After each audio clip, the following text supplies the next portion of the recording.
السلام علیکم دوستو، میں ہوں عریش اور آپ دیکھ رہے ہیں میرا چینل عریشہ ناول۔ اگر آپ میرے چینل پر نئے ہیں تو ابھی میرے چینل کو سبسکرائب کرتے ہوئے میری ویڈیو کو لائک کریں اور کمنٹ کرنا نہ بھولیں۔ ہاؤ پروفیشنل، دیکھو بھائی میرے کام، ایک ہی سانس میں اتنا لمبا بول دیا۔ میں اچھی یوٹیوبر بن رہی ہوں، اس کا مطلب ہے۔ اور اب آپ سوچ رہے ہوں گے کہ 12 بج رہے ہیں اور رائٹر صاحبہ کہاں غائب تھی، تو آپ کو پتہ تو ہے کہ پی ایس ایل چل رہے ہیں، تو پھر ایسے سوال کرنے ہی کیوں۔ خیر، کوئٹہ والوں مبارک ہو، کراچی والوں کوئی بات نہیں، اگلا میچ جیت جائیں گے، کوئی نہیں۔ اور مجھے خوشی بھی ہے اور دکھ بھی، کیونکہ دونوں ٹیمیں میری تھی۔ اور اب میں تو کل والا، ویسے ایک بات ہے جو کسی کو مطلب آپ کے علاقے میں کہ کسی بھی بندے کا میچ نہ ہو تو آپ لوگ سارے میچ کھل کے انجوائے کر سکتے ہو میری طرح۔ تو میرے خیال میں کسی کو بھی سپورٹ مت کرو، سب کو سپورٹ کرو کہ یہ سوچو کہ سارے اپنے، تو پھر سب کی خوشی مناؤ میری طرح۔ تو اب ہم اپنا ناول شروع کرتے ہیں، کیونکہ یہاں پہ ایسے لوگ بھی ہیں جو کہ کرکٹ سے بالکل بھی لگاؤ نہیں رکھتے اور وہ کہتے ہیں یار کرکٹ کو چھوڑ کر کوئی بات کر لیا کرو۔ تو اب ہم کرکٹ کو چھوڑ کر کوئی بات کرتے ہیں۔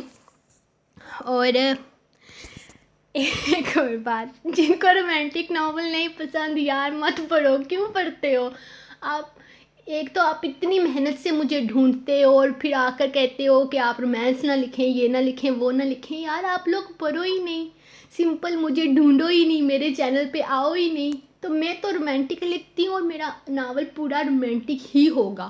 تو میں کسی کو فورس نہیں کرتی میرا ناول پڑھے، آپ خود اپنی مرضی سے پڑھتے ہو، اسی لیے پھر آپ اپنی ذمہ داری پہ پڑھتے ہو۔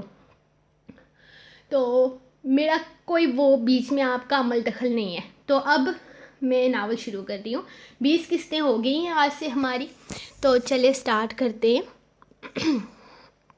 جن کو میں سلو لگتی ہوں وہ خود پڑھ لیں، اور جن کو میں میری وائس نہیں سننی خود پڑھنا ہے وہ بھی میوٹ کر کے خود پڑھ لیں۔ اب سٹارٹ کرتے ہیں۔ دستِ دارم قسط نمبر 20، تحریر عریشہ۔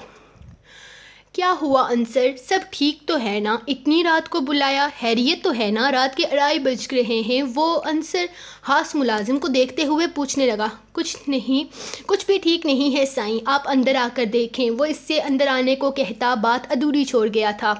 یہ جھونپڑی اسی گاؤں کے چچا نزاکت کی تھی، جو کچھ دن پہلے بہت خوبصورتی سے سجی ہوئی تھی۔ کچھ دن پہلے ہی چچا نزاکت نے اپنی اکلوتی بیٹی ماریا کی شادی دوسرے گاؤں میں ملک لیاقت کے ملازم ناصر سے کروائی تھی۔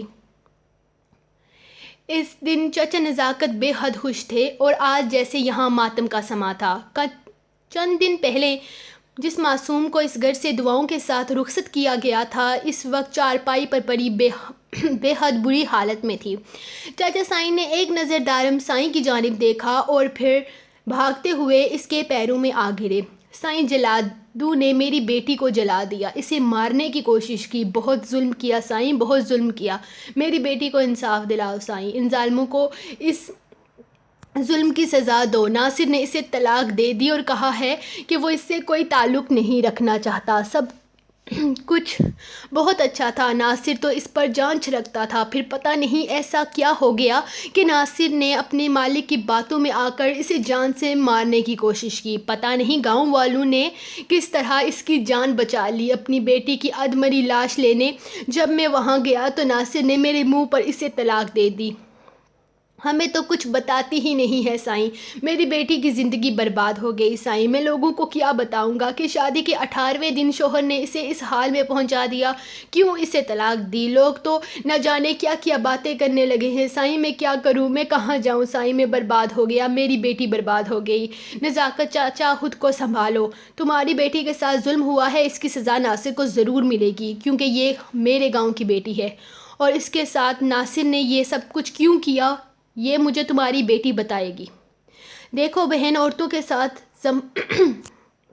ظلم زمانے سے ہو رہا ہے۔ شوہر کی عزت کی خاطر خاموش رہ کر ظلم سہنے والی بیوی نہیں پیر کی چوٹی بن کر رہ جاتی ہے، اور جس کی عزت کی خاطر تم خاموش ہو وہ تمہیں طلاق دے کر تم سے ہر تعلق ختم کر چکا ہے۔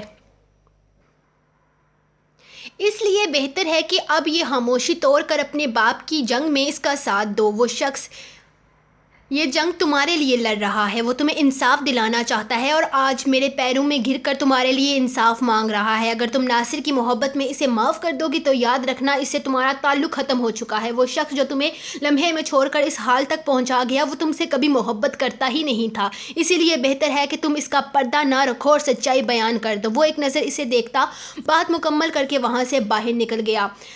عنصر وہ غصے سے دہارا، حکم سائیں، جرگہ بلاؤ، اور سورج نکلنے سے پہلے ناصر اور اس کا مالک جرگے میں موجود ہونا چاہیے۔ لیکن سائیں کل تو آپ کی مہندی کی رسم ہے، ایسے میں جرگہ بٹھانا مناسب نہیں نا۔ عنصر نے سمجھانا چاہا، تمہیں جتنا کہا ہے اتنا کرو، مجھے مت سکھاؤ کہ کیا مناسب ہے اور کیا نہیں۔ وہ اپنی بات مکمل کرتا لمبے لمبے ڈنگ بھرتا وہاں سے نکلتا چلا گیا۔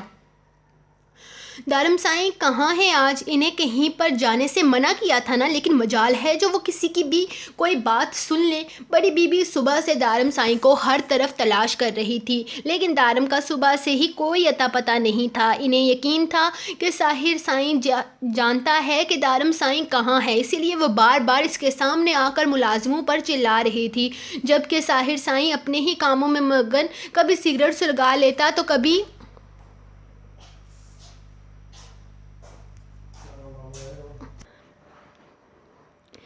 اس کے سامنے آ کر ملازموں پر چلا رہی تھی، جبکہ ساحر سائیں اپنے ہی کاموں میں مگن، کبھی سگریٹ سلگا لیتا تو کبھی مہندی کی تیاریوں میں لگ جاتا۔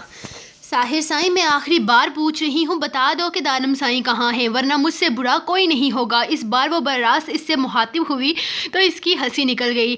بڑی اماں سائیں، اس سے پہلے آپ نے مجھ سے پوچھا ہی کب؟ آپ تو کبھی ملازمین سے پوچھ رہی ہیں تو کبھی انہیں ڈانٹ رہی ہیں، جس سے سوال کریں گی جواب بھی تو وہی دے گا نا۔ آپ مجھ سے سوال کریں تو میں آپ کو بتاؤں گا نا کہ دارم سائیں کدھر ہیں، وہ مسکراتے ہوئے بولا۔ تو بتا دو، اب تو پوچھ رہی ہوں نا تم سے، وہ ذرا سختی سے گویا ہوئی۔ جرگے پر، وہ کہہ کر اپنے موبائل کی سکرین دیکھنے لگا۔ جرگے پر؟ آج تو کوئی جرگہ نہیں تھا اور میں نے منع بھی کیا تھا کہ شادی کی رسموں کے دوران تم اپنے سارے کاموں کو ایک سائڈ پر رکھ دو، تو پھر کیوں جرگہ رکھوایا اس نے؟ ایک تو بہو انہیں اپنی من چاہی نہیں مل رہی تھی اور اوپر سے بیٹا ان کی کوئی بات نہیں مانتا تھا۔ وہ بے حد غصے میں تھی، کیونکہ اپنے گاؤں کے لوگوں کو پروٹیکٹ کرنا اور ان کی حفاظت کرنا دارم سائیں کا پہلا فرض ہے۔ اپنی شادی کے لیے وہ اپنے گاؤں کے لوگوں کو نہیں چھوڑ سکتے، وہ سب سے پہلے اس گاؤں کے سردار ہیں۔ پگڑی باندھتے ہوئے انہوں نے یہ قسم اٹھائی تھی کہ گاؤں کے لوگوں سے اہم ان کے لیے کچھ نہیں ہوگا۔ گاؤں کے لوگوں کے لیے اگر انہیں اپنی جان بھی دینی پڑی تو وہ پیچھے نہیں ہٹیں گے۔ تو اب آپ ہی بتائیں، اگر ان کے گاؤں کے لوگوں پر مصیبت ٹوٹی ہے تو کیا وہ اس محفل میں آرام فرمائیں گے؟ نہیں نا۔ بس اسی لیے وہ اس وقت یہاں پر نہیں بلکہ گاؤں میں ہیں، جہاں کے لوگوں کو ان کی ضرورت ہم سے زیادہ ہے۔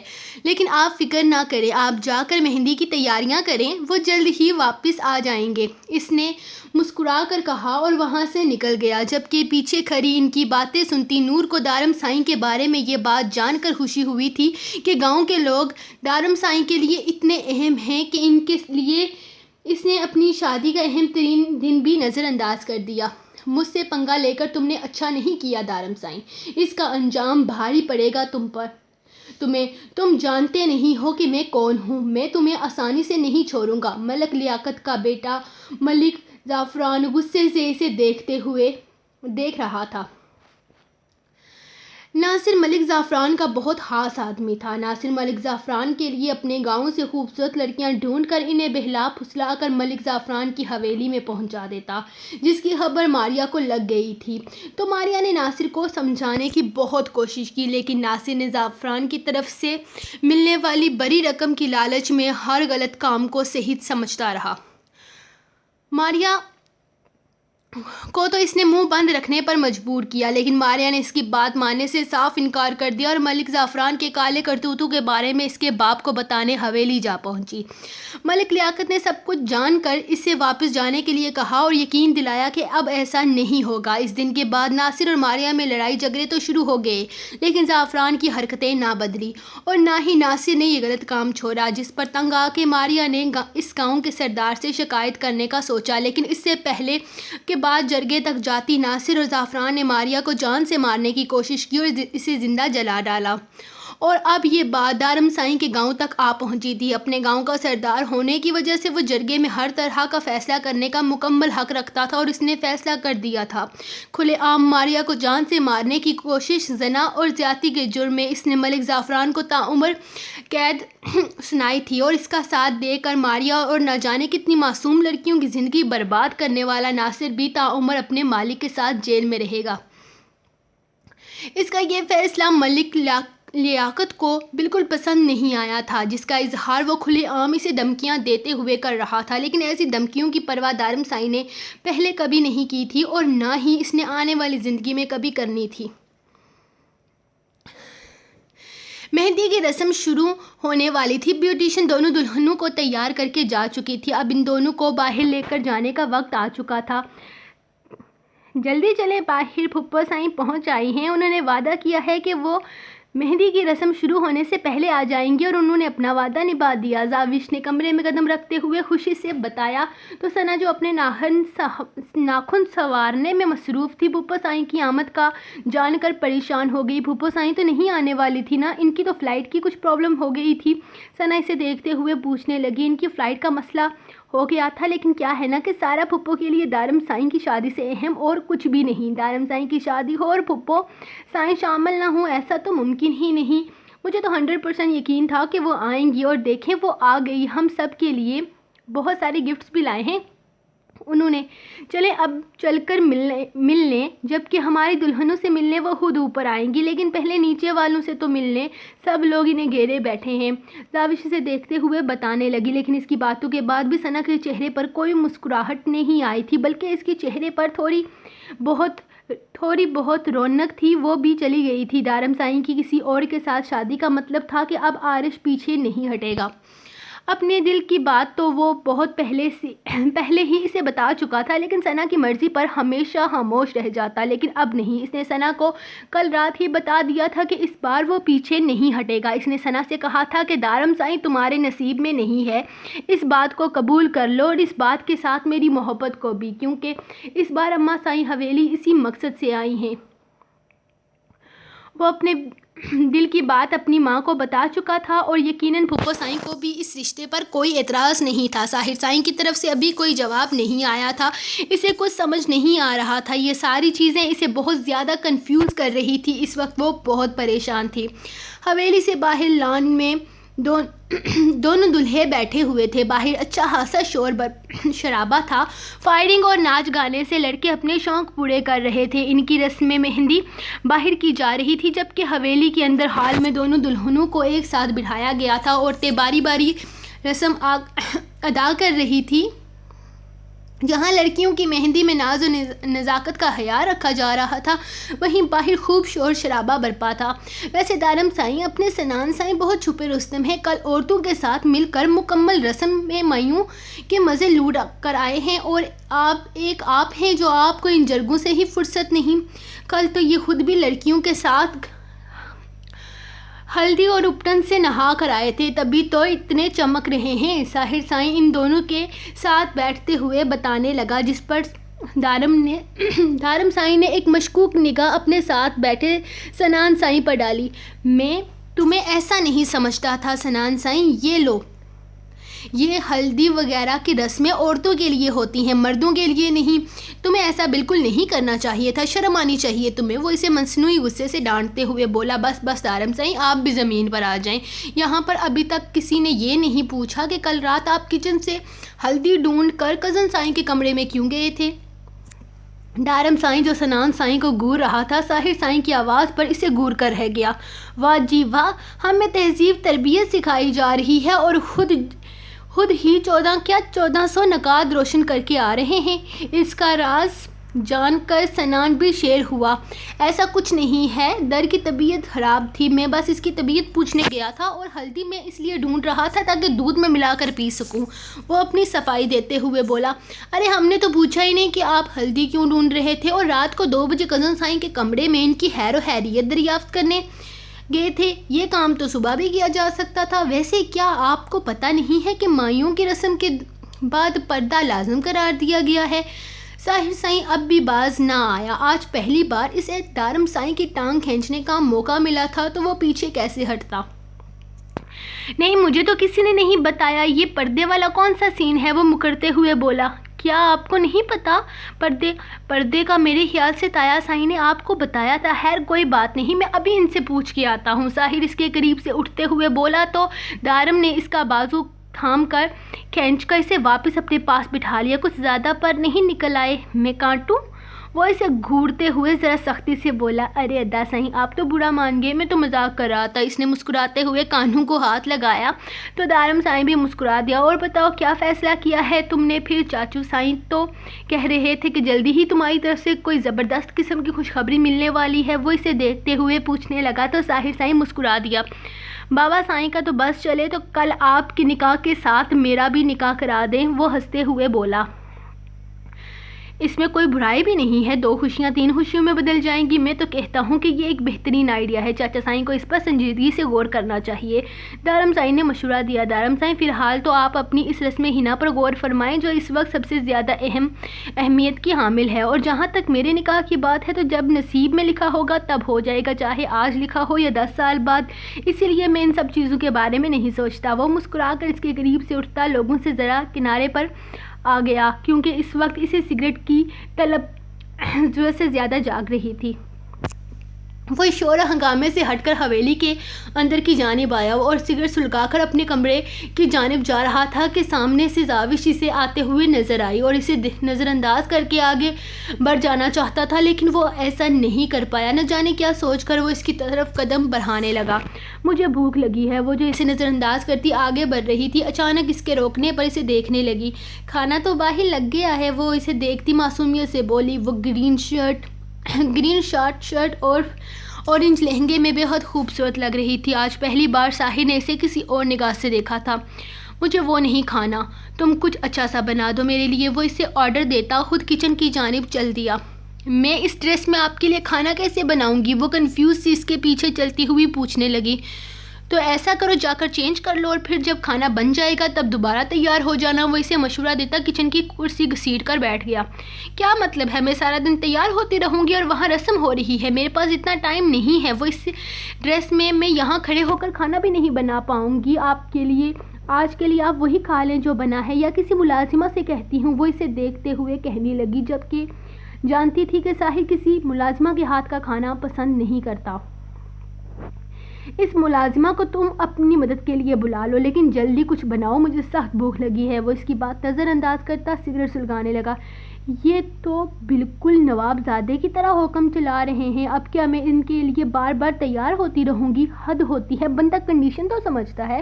وہ غصے سے بربراتی فریج سے آٹا نکالنے لگی۔ پراٹھا بنا رہی ہوں، اچار کے ساتھ کھا لیں۔ اس وقت میں ایسا ہی کر سکتی ہوں ورنہ باہر 9 قسم کے پکوان بنے ہیں، آپ وہاں ٹائم ویسٹ مت کرو لڑکی، جو بنانا ہے جلدی بنا کر دو، باہر 1000 قسم کے کام ہیں مجھے۔ وہ ذرا سختی سے کہتا اس کی تیاری دیکھنے لگا۔ پیرا بناتے اس کی پائل کی چھن چھن اور چوڑیوں کی کھن کھن فضا میں الگ ہی شور برپا کر رہی تھی جو اسے اچھا بھی لگ رہا تھا۔ اس کی لمبی چوٹی میں پتہ نہیں یہ کون سے پھول بوٹے لگے ہوئے تھے لیکن یہ پھول بوٹے بھی اسے اچھے لگ رہے تھے، یا آج پہلی بار وہ ان پر غور کر رہا تھا لیکن آج سب کچھ ہی اچھا لگ رہا تھا۔ ٹھیک کہتے ہیں بابا سائیں، اب وقت واقعی شادی کر لینی چاہیے۔ وہ اسے دیکھتے ہوئے اپنی سوچ پر دل فریب انداز میں مسکرایا۔ سو گائز، یہ رہی آپ کی ایپیسوڈ، اور آپ کو ایپیسوڈ کیسی لگی آپ اپنے کمنٹس میں بتائیں مجھے، اور میرا انسٹاگرام فالو کریں، کر دو یار، اس کو 15,000 فالوورز کروا دو، میرے نہیں کروا رہے آپ لوگ، اور پیج تو ماشاءاللہ اس کا میں کیا ہی بولوں، وہ تو خیر چل ہی رہا ہے، اور میرا گروپ بھی جوائن کریں، فیس بک پر میرا گروپ ہے۔ اس کے بعد اور کیا کیا بولنا ہے یار، پتہ ہی کیا، جب وہ تھوڑا پروفیشنل وے میں بولتی ہوں تو مجھے سب کچھ بھول جاتا ہے۔ اچھا، چینل کو سبسکرائب کریں، یہ ضروری ہے سب سے، تاکہ میرا چینل بڑا ہو جائے۔ تو اب ایسا کرتے ہیں کہ چھٹی کرتے ہیں، بہت ٹائم ہو گیا، اتنا زیادہ ٹائم ہو گیا، ابھی چھٹی کرنی چاہیے۔ انشاءاللہ ملتے ہیں کل کے ایپیسوڈ میں، تب تک کے لیے اپنی رائٹر کو دیں اجازت، اور انشاءاللہ کل کے ایپیسوڈ میں ملتے ہیں۔ خدا حافظ۔